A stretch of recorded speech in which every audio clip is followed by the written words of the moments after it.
قابض اسرائیلی رجیم کی جانب سے جاری ہونے والے سرکاری اعداد و شمار کے مطابق مقبوضہ فلسطینی اراضی میں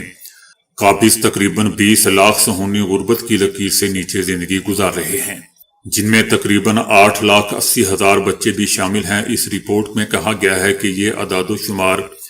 جنگ غزہ کے باعث بڑھتے سماجی بحران اور روزمرہ زندگی کے بڑھتے اخراجات اور سست اقتصادی ترقی کو نمایاں طور پر بیان کر رہے ہیں۔ صہیونی اداروں کی طرف سے اسرائیل کی غربت رپورٹ 2024 کے عنوان سے شائع کیے گئے تازہ اعداد و شمار میں بتایا گیا ہے کہ قابض اسرائیلیوں کی آبادی 10 ملین سے زائد ہو چکی ہے، جبکہ فلسطینیوں کی کل تعداد اس کا صرف 21% ہے۔ اس رپورٹ میں بتایا گیا ہے کہ اسرائیل میں تقریباً 20 لاکھ صہیونی غربت کی لکیر سے نیچے زندگی گزار رہے ہیں۔ اس رپورٹ میں یہ بھی اعلان کیا گیا ہے کہ صہیونی بچوں کی غربت 28% تک ہو جانے کا امکان بھی ہے، جو سال 2023 میں 27.6% تھی، جبکہ اس وقت تقریباً 10 لاکھ صہیونی بچوں کو شدید معاشی مشکلات کی وجہ سے غذائی عدم و تحفظ کا بھی سامنا ہے۔ Organisation for economic cooperation and development کی زیر استعمال معیارات کی بنیاد پر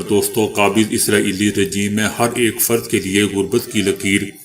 3,547 شیکل یعنی $1,145 ماہانہ مقرر کی گئی ہے، جبکہ یہی معیار ایک جوڑے کے لیے 7,095 شیکل یعنی $2,290 ماہانہ قرار دیا گیا ہے، اور 5 افراد کے ایک خاندان کو اس وقت غربت سمجھا جا رہا ہے کہ اگر اس کی آمدنی 13,303 شیکل یعنی $4,295 ماہانہ سے کم ہو۔ میر واعظ کشمیر مولوی محمد عمر فاروق نے شمالی ہند کی مختلف ریاستوں میں کشمیریوں، خاص طور پر طلباء اور شال فروشوں پر ہو رہے حملوں اور وادی کشمیر میں مساجد کی پروفائلنگ پر سخت تشویش کا اظہار کرتے ہوئے اس طرز عمل کو نہایت ہی تشویشناک قرار دے کر ایسے واقعات پر روک تھام لگانے کی ضرورت اور اہمیت پر زور دیا ہے۔ جامع مسجد سری نگر میں نماز جمعہ سے پہلے بھاری اجتماع سے خطاب کرتے ہوئے میر واعظ کشمیر مولوی عمر فاروق نے 18 سالہ تابش نامی ایک نوجوان کشمیری شال فروش اور اس کے بھائی دانش پر لوہے کی سلاخوں کا استعمال کر کے اس وحشیانہ حملے پر گہرے دکھ اور تشویش کا اظہار کیا۔ میر واعظ عمر فاروق کا کہنا تھا کہ یہ واقعہ جموں اینڈ کشمیر سے باہر عام کشمیریوں کو درپیش فرقہ وارانہ پروفائلنگ اور دشمنی کے پریشان کن انداز کی عکاسی کرتا ہے۔ ان کا کہنا تھا کہ ہزاروں کشمیری سردیوں کے دنوں میں ایمانداری سے روزی کمانے کے لیے مختلف ریاستوں کا سفر کرتے ہیں، اور ایسے کمزور لوگوں کو نشانہ بنانا فوری طور پر بند ہونا چاہیے۔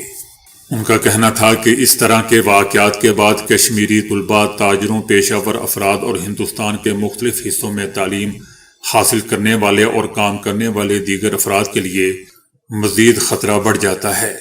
جس سے ان میں اور ان کے خاندانوں میں بے چینی اور خوف میں بھی اضافہ ہوتا ہے۔ میر واعظ فاروق کا دوستوں کہنا تھا کہ حالیہ دورہ دہلی کے دوران انہوں نے معروف مسلم قائدین اور علماء، جن میں خصوصیت سے جمعیت علماء ہند کے مولانا ارشد مدنی اور مولانا محمود مدنی شامل ہیں، ان سے ملاقات کی اور انہیں کشمیر کی تازہ ترین ملی اور سماجی صورتحال سے آگاہ کیا۔ میر واعظ کا کہنا تھا کہ انہوں نے بھی اس معاملے اور اس کے ممکنہ اثرات پر سخت ناپسندیدگی اور گہری تشویش کا اظہار کیا۔ اسرائیلی فوج نے غزہ میں 71,000 فلسطینیوں کو شہید کرنے کا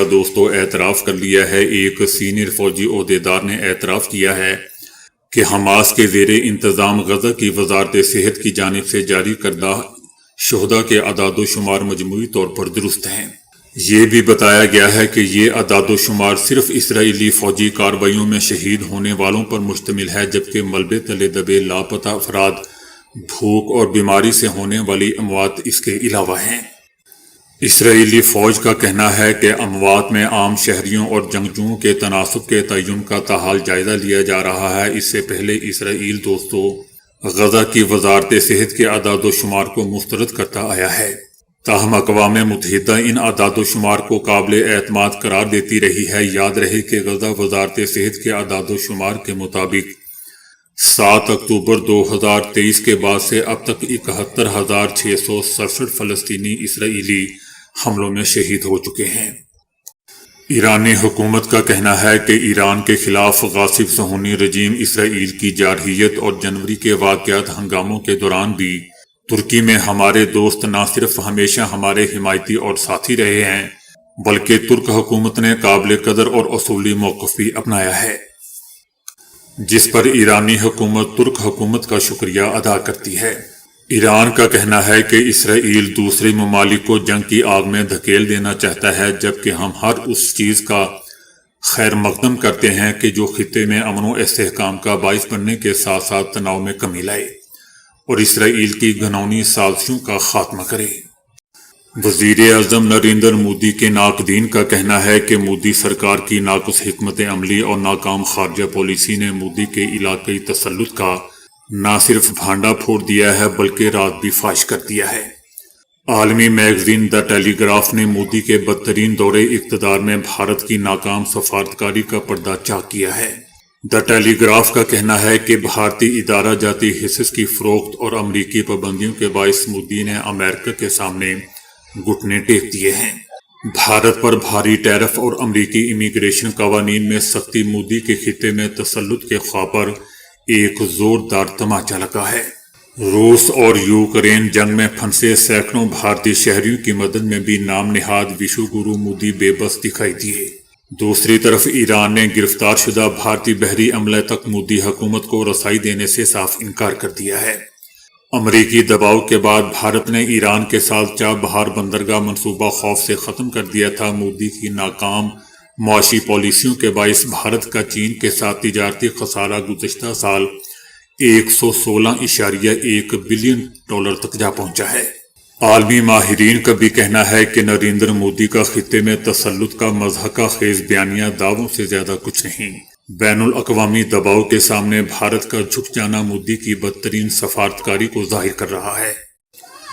ایران نے بھی یورپی ممالک کی افواج کو تخریب کار تنظیمیں قرار دے دیا ہے۔ پاسداران انقلاب کے خلاف یورپی اقدام پر ایرانی قومی سلامتی کونسل کے سیکرٹری کا رد عمل سامنے آیا ہے۔ ان کا کہنا ہے کہ یورپی یونین ایران کے داخلی قانون سے یقیناً آگاہ ہے اور وہ تمام ممالک جنہوں نے پاسدارانہ انقلاب کے خلاف یورپی یونین کی حالیہ قرارداد میں حصہ لیا ہے، ان کی افواج کو تخریب کار تنظیمیں تصور کیا جائے گا۔ ایرانی حکومت کا دوستوں کہنا ہے کہ اس اقدام کے نتائج کی ذمہ داری انہی یورپی ممالک پر عائد ہوگی جنہوں نے اس قسم کے فیصلے کیے۔ ایرانی پارلیمنٹ نے پاسداران انقلاب سے متعلق قانون اپریل 2019 میں منظور کیا تھا۔